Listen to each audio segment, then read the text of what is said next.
This is a video review of the Samsung Galaxy S3 on Verizon's 4G LTE network.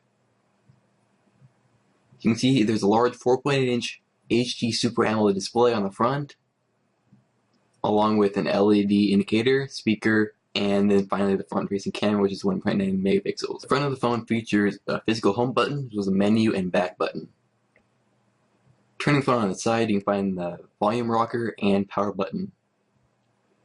On the bottom, you'll find there is a micro USB connection, and on the top, you'll find there's a headphone jack. On the back of the phone, there's a Verizon logo, Galaxy S3 logo, as well as an LED, camera, and finally the speaker. Battery cover is easy to remove. You just got to kind of pull on a little flap on the top, and you can finally see there's a large battery right there, as well as there is a micro SD card slot, as well as a SIM card slot for the LTE connection. The back's very flimsy, but it does feel very solid and smooth when it's on the back of the phone. The Samsung Galaxy S3 is an incredibly fast phone when it comes to benchmarks. It competes very well with phones like the HTC One X. And when it comes to real-world performance, it also is very fast, not really a whole lot of lag, and pretty much every application I tried worked just fine on the Galaxy S3. Verizon's super fast 4G LTE network also helps this phone perform very, very well. When it comes to software, the Galaxy S3 runs Android 4.0 Sandwich, but with TouchWiz right on top, making it very similar to other Samsung phones that ran Gingerbread or Android 2.2 Froyo, for example. A lot of the same tweaks are still in place, which can be good, can be bad depending on what you really want with the phone.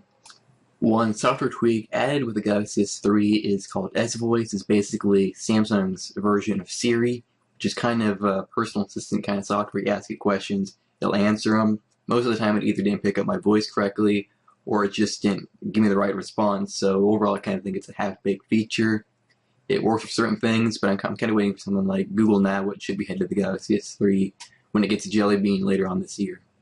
Another new feature is called Smart Stay, and it basically will use the front-facing camera to check for eye movement to detect if looking at the screen. So after, let's say, a 15-second timeout, it will make sure that you're see if you're looking at the screen or not, and if you are looking at the screen, it will automatically keep the screen running. Another feature allows you to swipe your hand across the screen in order to take a screenshot of what's currently on your screen. The standard camera application has also been improved greatly. You can now do things like take pictures while you're recording video, which comes in handy from time to time. And it also allows a new burst mode where you basically hold the shutter button and it'll continuously take pictures very, very, very quickly, which is kind of useful at times too if you're recording like sports or something. You want to get a ton of pictures of something and you want one that turns out good. Things like that work well with this camera because there's a lot of new modes, features when it comes to the camera on the Galaxy S3.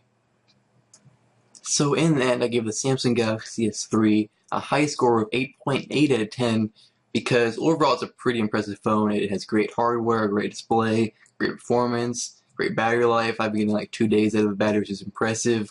Pretty good software, you know, a lot of the software is kind of half-baked like S-Voice, but it does work a lot. I like all the tweaks that TouchWiz has to offer.